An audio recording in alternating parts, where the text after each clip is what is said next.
God save Ireland from conscription. God save Ireland, save us all. And united we will stand for our faith and fatherland, pledging freedom's fight to conquer or to fall. So more ardvera valja clia, boilum fodgemore, a cur rove quick, chafan ardvera.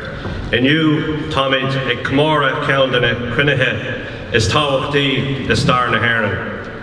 A Curtus, na Factus, a Dabric, Politic na Heron, August, a Curtus, le Ray Nua.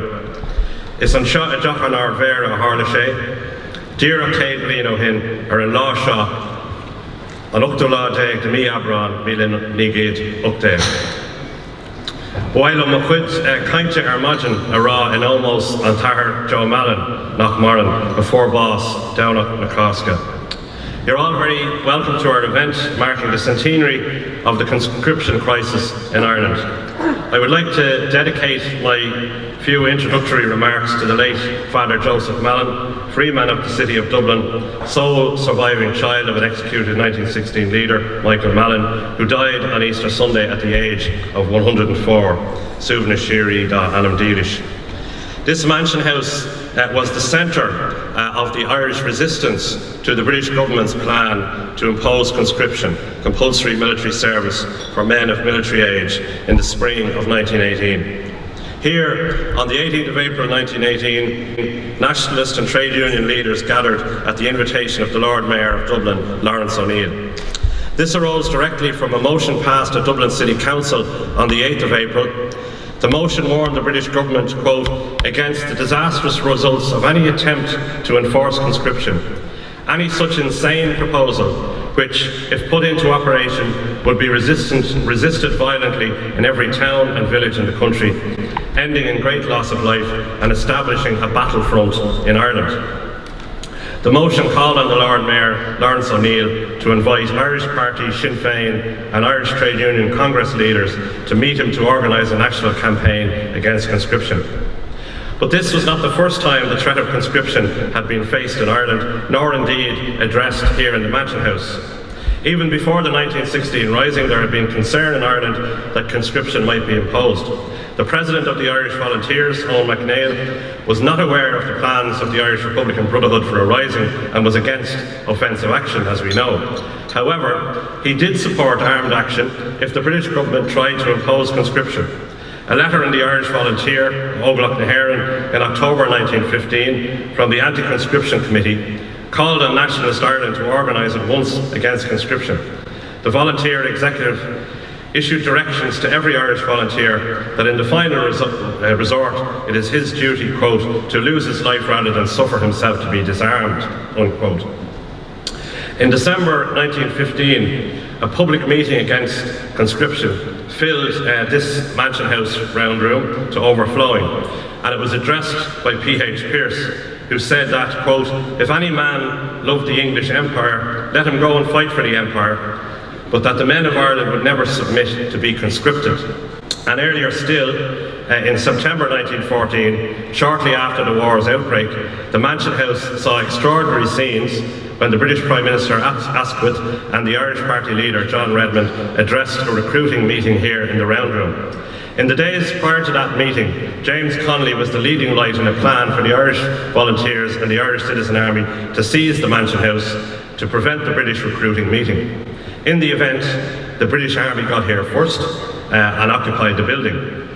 But I think if things had turned out differently, we might well be speaking about the Mansion House in 1914 rather than the GPO in 1916. The conscription crisis helped to galvanise the vast majority of the Irish people into a resistance movement that went on in December 1918 to vote for Sinn Féin and Irish independence and to elect An Chéad Dáil Éireann, which of course convened in this room in January 1919. The experience of being embroiled in the First World War against our will and at huge cost in loss of life reinforced the will to achieve freedom. It also, I believe, firmly established the principle of neutrality and independent foreign policy that is still so important today. It is fitting, therefore, that we convene in this historic round room for today's event. We have a great lineup of speakers and participants, and I want to thank them all in advance. You should all have a commemorative booklet with our clár for the day and profiles of the speakers. I want to thank in particular the Dublin City Library and Archive Service for the work they've done on today's conference. Also the staff of the Lord Mayor's Office, Ifig and Ardvera here in the Mansion House, and the management and staff of Fire Restaurant. We have the Library and Archive Service exhibition on women's suffrage here in the room. Obviously this year as well is also the 100th anniversary of the winning of suffrage by women. Austin Stack of Kerry is in it, and many, many more, including many men from Clare and Limerick in particular. A good friend of mine, Dave Hatton, at the time of the 1916 centenary in 2016, informed us that his family had this autograph book.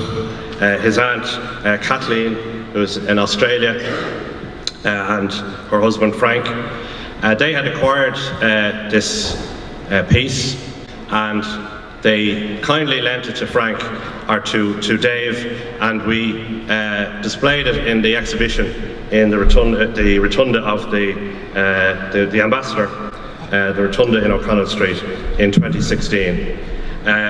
When I became Ardvera, I took it with me and I was to present it back to Dave. But sadly, Dave, a relatively young man, passed away last year. And earlier this year, he took ill last year before he could come to the Mansion House to collect this piece, and he died earlier this year, very sadly. And his relatives, his aunt Kathleen, wishes to present this now to the Dublin City Library and Archive, and I'm very honoured to welcome Kathleen and her husband and sister here on the stage. Because can I welcome the Hatton family, please?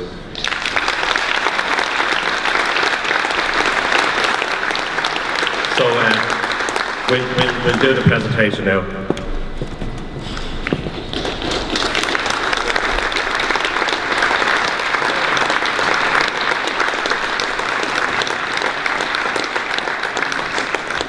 Now, Kathleen just wants to say a brief few words.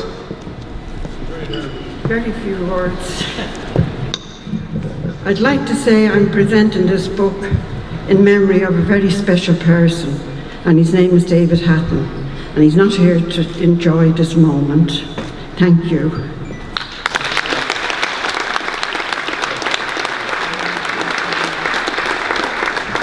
So I've just presented Kathleen with a copy, and also a scroll here presented to Kathleen Hatton and family in appreciation of your donation of the 1917 Mountjoy Political Prisoners autograph book to the city.